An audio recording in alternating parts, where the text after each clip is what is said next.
성경을 대하는 관점이 영을 살게도 하고 살지 못하게도 합니다. 시편 1편. 복 있는 사람은 악인의 꾀를 좇지 아니하며 죄인의 길에 서지 아니하며 오만한 자의 자리에 앉지 아니하고 오직 여호와의 율법을 즐거워하여 그 율법을 주야로 묵상하는 자로다. 위 말씀은 시편 1편의 말씀입니다. 그리스도교인들의 예대로 하자면 위 내용은 이렇게 됩니다. 하나님께 복을 받고 싶다면 도덕적으로 악한 꾀를 내며 세상을 살지 말고 사회적 관점에서 법적으로나 윤리적으로 타인을 해롭게 하고 자신을 이롭게 하는 죄를 짓지 말며 타인에 대하여 오만한 자가 되지 말고 행위의 법으로는 유익하게 하지 못한다고 했으니 모세율법은 아닌 교회법을 따라 살며 왜 교회법이 그렇게 만들어졌는지 성인들의 강령이 왜 그러한지를 묵상하며 살라. 다소간 차이는 있겠으나 모든 성경을 기반으로 한 종교인들의 인식입니다. 시편은 영을 살리고자 주신 말씀을 마음으로 받아 행함으로 나타내는 길에서 그 길을 가는 자들에게 도움을 주기 위해 주신 말씀입니다. 그리고 이 내용은 그 시작인 1편 1, 2절의 말씀입니다. 위와 같은 말씀에 대한 오해는 오히려 살 길을 막는 이해가 됩니다. 성경 내용에 대한 오해를 전제로 신앙을 가진 상태에서는 영을 살릴 방법이 전혀 없습니다. 살펴보겠습니다. 일단 처음 운을 떼고 있는 복이라는 것은 자신을 하나님께 제물로 드리는 것을 말합니다. 제사 때에 사용하는 제물이 바로 복입니다. 음복한다 라는 말이 있습니다. 제물을 먹는 것, 내 것으로 취하는 것이 곧 음복입니다. 서신에는 산 제사라는 표현이 있는데 살아있는 나를 하나님께 드리는 제사입니다. 그리고 그 제물은 유한한 존재로서의 유한한 나입니다. 그 제사는 자기를 부인하는 것으로 시작합니다. 그 산 제사의 대가로 얻게 되는 것이 영원한 존재로서의 영이 산 나인 것입니다. 그렇게 영이 산 존재가 되고 난 후에도 나는 제물로 드린 육신을 여전히 입고 있습니다. 영이 산 내가 하나님께 드린 육신적 나를 여전히 입고 있으면서 그 육신적 나를 영이 성장해 가는 수단으로 삼아 하나님의 일꾼이 되어 내가 하나님의 아들이 되는 길로 가는 것이 곧 음복하는 과정입니다. 이 음복을 할 줄 아는 자가 바로 시편에 복 있는 사람인 것입니다. 그 복 있는 자는 악인 곧 유한한 인생의 꾀를 좇지 않는다고 하십니다. 유한한 인생의 꾀는 모두 높음과 채움에 있습니다. 악인이란 하나님께서 옳다 하시는 길, 의의 길, 곧 하나님의 아들이 되는 길과 반대의 길로 가는 자입니다. 세상에 속해서 유한한 존재가 유한한 자기의 삶을 사는 수단으로 자기의 육신을 사용하는 자가 악인입니다. 모든 인생들이 바로 이 모양으로 살아가고 있습니다. 결국 악인의 꾀란 유한의 범위 안에서 유한한 인생들과 상대적 사고를 하며 서로 경쟁하여 남을 이겨서 내가 뭔가 남보다 더 갖고 더 높아져야만 행복감을 느끼므로 그 행복을 위하여 자신의 육신적 삶의 시간을 사용하는 것을 말합니다.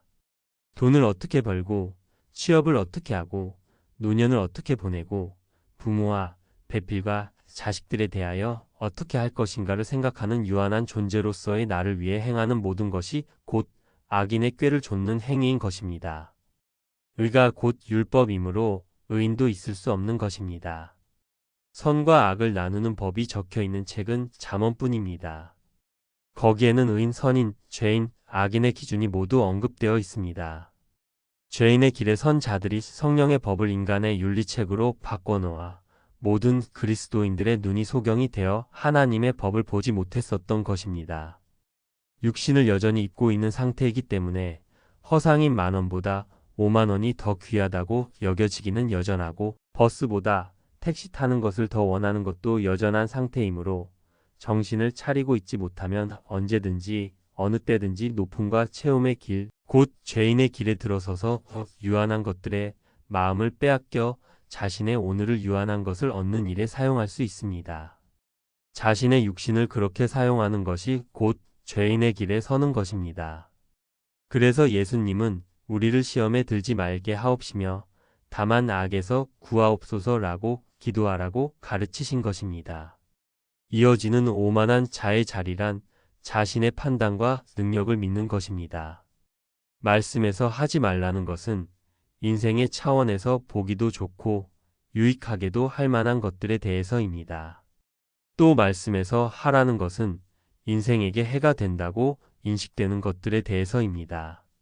이런 상황에서 사람은 한 번뿐인데 혹은 나는 이 정도는 감내할 수 있어라고 합리화를 시도할 수 있습니다. 그것을 시도하게 되는 것이 곧 오만한 자의 자리에 앉는 것입니다. 성경에서 앉는다 라는 표현은 성경에 어디에 언급되어 있든지 재판한다 라는 의미입니다. 즉 자기가 자기를 주장하지 않는 것이 그 자리에 앉지 않는 것입니다. 여기까지가 곧 자기 한 개인의 범위 안에서의 가르침입니다. 그 다음에 이어진 이의 범위 즉 교회 세움의 범위 안에서의 가르침을 보겠습니다. 시편 1편 오직 여호와의 율법을 즐거워하여 그 율법을 주야로 묵상하는 자로다. 여호와의 율법이라 하십니다. 여호와란 스스로 있는 자, 즉 자존자라는 뜻입니다. 하나님의 속성인 자존자의 속성을 사람으로 하여금 갖게 하는 방법이 곧 여호와의 율법입니다. 여러 곳에서 설명했듯이 잠언의 잠자는 바늘 잠자입니다. 잠언은 사람의 마음에 있는 허상에 속하려는 마음을 찔러 실상적, 진리적, 영혼에 입각한 삶을 살도록 가르치는 말씀입니다.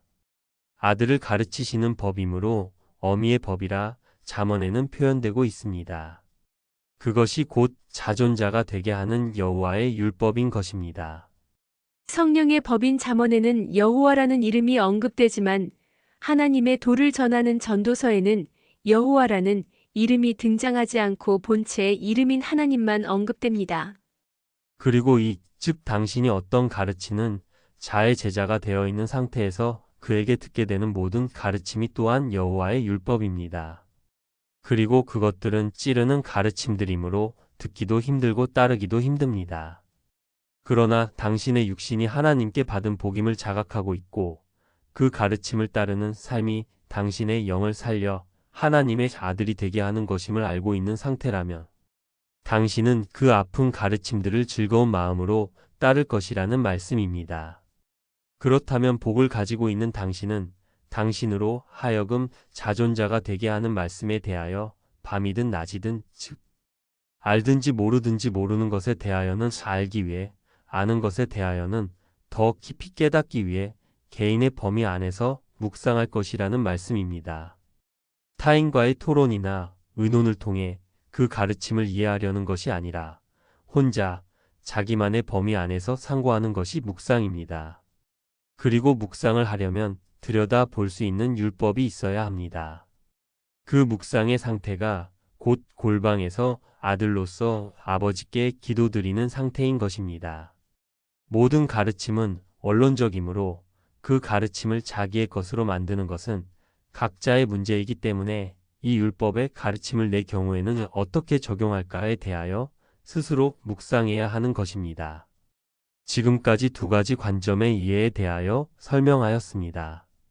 동일한 성경 말씀을 육신이 사는 방법으로 읽었을 때와 영이 사는 방법으로 읽었을 때 이렇게 달라지는 것입니다. 동일한 시편의 말씀을 이해하는 그리스도인들의 이해와 성령의 법을 바탕으로 한 이해는 서로 상반됩니다. 두 가지 이해에 조금이라도 공통적인 부분은 없습니다. 이것이 선과 악의 차이이며 하늘과 땅의 차이입니다. 하나님의 아들이 되는 길의 시작 지점에서 주신 도우시는 말씀인 시편 말씀의 첫 가르침을 정반대로 인식하고 시작한다면 정반대의 길로 가게 되는 것은 당연한 결과입니다. 당신은 어떤 길로 가고 있었습니까? 잘못된 길로 가고 있었다면 다시 돌아가면 됩니다. 그렇게 돌아가는 것이 탕자인 둘째 아들의 돌아감입니다. 이 돌아감이 필요한 자들에게 예수님은 회개하라 하신 것입니다. 그 탕자가 아버지 집으로 돌아갔을 때 하나님은 먹고 마시는 잔치를 열어주시는 것입니다. 그 잔치는 이미 준비되어 있습니다. 시편 전체를 이와 동일한 관점으로 설명한 해제도본 영상의 안내를 따라가시면 만나실 수 있습니다. 전도서 3장 13절. 사람마다 먹고 마시는 것과 수고함으로 낙을 누리는 것이 하나님의 선물인 줄을 또한 알았도다. 요한복음 6장 56절. 내 살을 먹고 내 피를 마시는 자는 내 안에 거하고 나도 그 안에 거하나니. 고린도전서 11장 27절. 그러므로 누구든지 주의 떡이나 잔을 합당치 않게 먹고 마시는 자는 주의 몸과 피를 범하는 죄가 있느니라. 전도서 2장 24절. 사람이 먹고 마시며 수고하는 가운데서 심령으로 낙을 누리게 하는 것보다 나은 것이 없나니 내가 이것도 본즉 하나님의 손에서 나는 것이로다. 거듭난다는 것은 어떤 것일까? 다음은 요한복음 3장입니다. 예수께서 대답하여 가라사대 진실로 진실로 내게 이르노니 사람이 거듭나지 아니하면 하나님 나라를 볼 수 없느니라. 니고데모가 가로되 사람이 늙으면 어떻게 날 수 있으나이까? 두 번째 모태에 들어갔다가 날 수 있으나이까? 예수께서 대답하시되 진실로 진실로 내게 이르노니 사람이 물과 성령으로 나지 아니하면 하나님 나라에 들어갈 수 없느니라. 육으로 난 것은 육이요 성령으로 난 것은 영이니 내가 내게 거듭나야 하겠다 하는 말을 기이 여기지 말라. 바람이 임의로 불매 내가 그 소리를 들어도 어디서 오며 어디로 가는지 알지 못하나니 성령으로 난 사람은 다 이러하니라. 니고데모가 대답하여 가로되 어찌 이러한 일이 있을 수 있나이까? 예수께서 가라사대 너는 이스라엘의 선생으로서 이러한 일을 알지 못하느냐? 진실로 진실로 내게 이르노니 우리 아는 것을 말하고 본 것을 증거하노라. 그러나 너희가 우리 증거를 받지 아니하는도다. 내가 땅의 일을 말하여도 너희가 믿지 아니하거든 하물며 하늘 일을 말하면 어떻게 믿겠느냐? 하늘에서 내려온 자 곧 인자 외에는 하늘에 올라간 자가 없느니라. 모세가 광야에서 뱀을 든 것 같이 인자도 들려야 하리니 이는 저를 믿는 자마다 영생을 얻게 하려 하심이니라. 하나님께서 세상을 이처럼 사랑하사 독생자를 주셨으니 이는 저를 믿는 자마다 멸망치 않고 영생을 얻게 하려 하심이니라. 하나님께서 그 아들을 세상에 보내신 것은 세상을 심판하려 하심이 아니요 저로 말미암아 세상이 구원을 받게 하려 하심이라. 저를 믿는 자는 심판을 받지 아니하는 것이요 믿지 아니하는 자는 하나님의 독생자의 이름을 믿지 아니하므로 벌써 심판을 받은 것이니라. 그 정죄는 이것이니 곧 빛이 세상에 왔으되 사람들이 자기 행위가 악함으로 빛보다 어두움을 더 사랑한 것이니라. 악을 행하는 자마다 빛을 미워하여 빛으로 오지 아니하나니 이는 그 행위가 드러날까 함이요. 진리를 좇는 자는 빛으로 오나니 이는 그 행위가 하나님 안에서 행한 것임을 나타내려 함이라 하시니라. 어떤 한 개인이 일평생 보고 듣고 겪을 수 있는 세상은 극히 제한적입니다. 당신이 보고 있는 세상, 극히 제한적으로 당신이 인지하고 있는 세상의 상태에서 당신은 태어나고 자랐습니다. 그리고 그 세상은 어떤 모양을 하고 있고 또 어떤 이치로 움직이고 있다고 나름대로 생각하고 있는 것이 있습니다. 당신이 알고 있는 세상이 창조론에 의한 것이든 진화론에 의한 것이든 상관없이 당신은 존재하는 상태입니다. 그리고 당신은 현재 당신이 속한 극히 제한적인 사회의 가치관을 따라서 나름의 삶의 가치관을 정립해 가고 있거나 혹은 이미 정립한 상태에서 어떤 목적을 설정해 그것을 중심으로 당신에게 주어진 하루라는 어떤 날을 살며 삶을 영위하고 있는 중입니다. 그리고 당신이 모르는 어떤 날 당신이 세상에 나왔던 것처럼 그렇게 당신이 모르는 어떤 날 당신은 사라질 것입니다. 당신은 그렇게 유한한 존재입니다. 그렇게 살아가던 인생이 영생의 길을 가르치는 성경의 말씀으로 인해서 거듭 나아졌다면 그 인생은 이전까지의 삶의 가치관 외에 또 다른 가치관을 가지고 있어야 옳습니다. 또한 당신이 이미 신앙을 가지고 있는 교인이라면 유한한 존재로서의 삶의 가치관과는 전혀 다른 영생하는 길로 가는 영원한 존재로서의 가치관을 가지고 있는 것은 당연한 일입니다. 성경은 육은 무익하며 살리는 것은 영이라고 말하고 있습니다. 그렇다면 현재 영혼에 입각한 영적 가치관을 가지고 삶을 살아가는 중이어야 합니다. 또한 하나님의 방향과 세상은 서로 반대 방향을 향하고 있습니다. 육신적 가치관은 세상에서 타인과 경쟁하여 이기거나 지며 살아가는 방법으로서의 가치관입니다. 세상은 상대적 사고를 바탕으로 한 상태에서 크거나 높거나 채워 가지면 그것을 성공이라 말합니다. 그리고 성공을 이루었을 때의 감정을 행복이라 말하며 그것이 사람에게 가장 가치 있는 것이라고 하는 가치관을 형성하게 합니다. 그 결과 당신은 현재 그와 동일한 가치관을 가진 상태입니다. 이러한 상태를 거듭났다라고 말할 수 있겠는지요? 또 세상에서 세상의 방법대로 상대적 사고를 하며 경쟁하고 높음과 채움과 큰 것을 추구하다가 높아지고 채운 것을 천국에 가는데 사용하면 되는 것이 전부라면 굳이 완전히 다시 시작하는 거듭남이라는 과정이 필요하겠습니까? 당신이 생각하고 있는 천국에 가는 일이란 고등학교를 졸업하고 대학에 가고 그에 더하여 대학원에 가서 석사를 딴 후에 박사를 따면 되는 일과 별 차이가 없습니다. 오늘날의 그리스도인들이 생각하는 천국에 가는 일은 그렇게 더하기의 연장선상에서 벌어지는 일입니다. 이런 것이 어찌 하나님의 방향에서 일어나는 일이겠는지요. 그런 일은 그냥 세상에 속한 일입니다. 거듭남이 필요한 이유는 더하기를 하는 삶이 아니라 빼기를 하는 삶을 살아야 하기 때문입니다. 세상에 속한 모든 것을 부정한 것이라고 성경은 말하고 있습니다. 거듭나야 한다면 거듭나지 않으면 안 되는 이유가 있을 것입니다. 또 거듭나야만 한다는 것은 삶을 다시 시작해야 하는 이유가 있다는 것입니다. 세상을 살아가는 방법과 반대의 방법으로 살아가야만 하기에 거듭남을 가르치신 것입니다. 당신을 스스로 살펴보십시오. 당신의 거듭난 모습은 어떤 모습이고 현재 어떤 빼기의 목적을 가지고 있으며 그 빼기의 끝은 무엇이며 그 목적에 부합하는 어떤 가치관을 가지고 살아가고 있는지 말입니다. 이 빼기를 하지 않는 상태가 바로 바늘귀에 들어가야 하는 낙타의 상태입니다. 고등학생이 대학에 합격을 빌고 직장에 합격하기를 빌고 학위가 통과되기를 하나님께 바라다가 그것이 통과되면 감사언금을 하는 삶이 세상을 악을 부자 청년이 자기의 부를 버리고 예수님을 따라가는 삶이겠습니까? 그것이 천국으로 가는 길이겠습니까?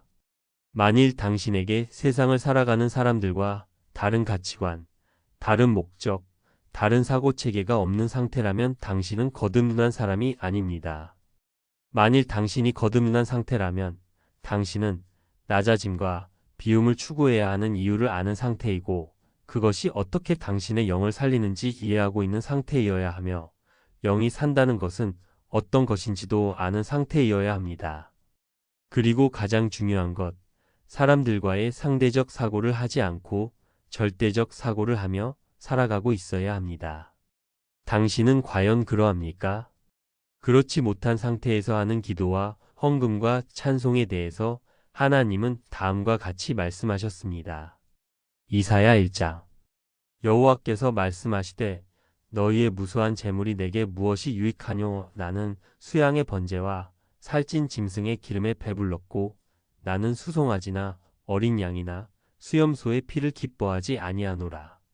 너희가 내 앞에 보이러 오니 그것을 누가 너희에게 요구하였느뇨? 내 마당만 밟을 뿐이니라. 헛된 재물을 다시 가져오지 말라. 분향은 나의 가증이 여기는 바요. 월삭과 안식일과 대회로 모이는 것도 그러하니 성회와 아울러 악을 행하는 것을 내가 견디지 못하겠노라. 내 마음이 너희의 월삭과 정한 절기를 싫어하나니 그것이 내게 무거운 짐이라 내가 지기에 곤비하였느니라. 너희가 손을 펼 때에 내가 눈을 가리우고 너희가 많이 기도할지라도 내가 듣지 아니하리니 이는 너희의 손에 피가 가득함이니라. 말라기 1장 만군의 여호와가 이르노라. 너희가 눈먼 희생으로 드리는 것이 어찌 악하지 아니하며 저는 것 병든 것으로 드리는 것이 어찌 악하지 아니하냐. 이제 그것을 너희 총독에게 드려보라. 그가 너를 기뻐하겠느냐 너를 간합하겠느냐. 만군의 여호와가 이르노라. 너희는 나 하나님께 은혜를 구하기를 우리를 긍휼히 여기소서 하여 보라. 너희가 이같이 행하였으니 내가 너희 중 하나인들 받겠느냐. 신만군의 여호와가 이르노라. 너희가 내 단 위에 헛되이 불 사르지 못하게 하기 위하여 너희 중에 성전 문을 닫을 자가 있었으면 좋겠도다. 내가 너희를 기뻐하지 아니하며 너희 손으로 드리는 것을 받지도 아니하리라. 왜 거듭나지 않으면 하나님 나라를 볼 수도 없다고 하는 것일까요? 니고데모는 거듭나야 한다는 것에 대하여 엄마 뱃속에 다시 들어갔다 나와야 하는 것입니까? 라고 묻습니다. 니고데모의 질문은 그가 살아가고 있는 육신적 범위 안의 사고방식을 바탕으로 하고 있습니다. 당신도 이런 의문을 가지고 있는 상태입니다. 왜냐하면 하나님의 나라를 볼 수 있다고 하셨는데 당신은 아직 하나님의 나라를 본 적이 없으니 말입니다. 나라, 곧 국가란 왕이 있고 법이 있고 백성이 있는 체제를 말합니다. 만일 당신이 가려고 하는 천국이라는 곳이 죽어서 가는 곳이라면 그 나라에 가서도 당신은 여전히 불완전체인 피조물의 상태이면서 법으로 다스림을 받지 않으면 안 되는 상태라는 것입니다. 여전히 하나님의 아들이 아니고 그저 다스림을 받아야 하는 백성에 불과하게 됩니다. 거기가 당신이 가게 되는 천국이라면 당신은 이미 그 천국에서 살고 있는 것입니다. 그곳은 이 세상과 동일한 곳이니 말입니다. 당신이 살고 있는 이 세상이 곧 지옥입니다. 땅에서 나서 땅으로 반드시 돌아가되 땅으로 안 돌아가는 추록을 할 방법이 없는 상태가 곧 땅의 감옥, 지옥에 갇힌 상태인 것입니다. 당신이 가려는 천국이란 천국이 아니라 이 세상과 동일한 지옥인 것입니다. 그곳이 어찌 천년왕국일 수 있겠습니까? 예수님께서 말씀하시는 천국이란 이 세상에서 피조물로서 하나님의 법으로 다스림을 받으며 자존적 존재인 하나님의 아들로 성장해 가는 영적 삶을 살아가는 곳입니다. 사람으로 하여금 자존자, 곧 하나님의 속성, 그 아들의 속성인 스스로 있는 자가 되도록 하나님께서 성장시켜 가는 곳입니다. 천국은 죽어서 가는 곳이 아니라 살아서 가야 하는 곳입니다. 하나님 나라를 본다는 말은 성경 안의 논리로 보았을 때에도 환각 상태나 꿈 등의 비성적 상태에서 본다는 것이나 죽어서 볼 것이라는 말이 될 수가 없습니다. 왜냐하면 하나님께서는 이성이 없는 것은 죽기 위하여 난 짐승의 상태라고 말씀하시고 있기 때문입니다. 그뿐 아니라 하나님께서 찾으시는 사람은 지각이 있는 자라고도 하셨습니다. 하나님의 나라, 곧 천국은 지각과 이성을 갖춘 상태, 곧 육신이 살아있는 상태에서 가는 곳입니다. 하늘이란 하나님의 법이고 성령의 법은 하나님께서 주신 세 번째 법이기에 셋째 하늘이라고 말씀하시는 것이며 그 마음의 법을 따라가는 자가 곧 천국의 백성인 것입니다. 하나님께서 주신 아들이 되는 방법, 그 마음의 법을 따라서 스스로 자기가 원하여 자기 속에 악을 지우면서 하나님의 아들로 자라가는 자가 스스로 있는 자가 되는 과정이며 스스로 있는 자가 영원하신 하나님의 속성이므로 여호와라는 이름으로 인생을 상대해 주시면서 아버지의 마음, 곧 성령으로 그 길을 가는 자를 하나님의 아들로 성장시켜 가시는 것입니다. 그 천국에서 하나님은 지금 세상에서 오늘을 살아가야 하는 인생에게 필요한 하나님의 방법, 즉 지혜로 유한한 인생이 영원한 존재가 되는 길을 가르쳐 주시는 것입니다. 또한 지각과 이성을 바탕으로 하나님을 아는 지식을 깨닫게 하시며 하나님을 닮아가게 하시는 것입니다. 그 닮아감이 곧 하나님을 아는 영혼을 인지하는 것입니다. 그때 유한한 존재인 인생은 유한한 육신의 죽음과 관계없는 자가 되는 것입니다. 그것이 서신에서 말하는 죽음을 맛보지 않는다. 그리고 예수님께서 말씀하신 영생을 얻는 것입니다. 이성과 지각이 상실된 상태에 있는 정신질환자들이나 말할 수 있는 환상 같은 천국과 지옥은 지옥에 갇혀있는 이성 없는 인간들이 만든 책에는 있을 수 있겠으나 성경에는 결코 있을 수 없습니다. 누가복음 17장. 또 여기 있다, 저기 있다고도 못하리니 하나님의 나라는 너희 안에 있느니라. 시편 53편.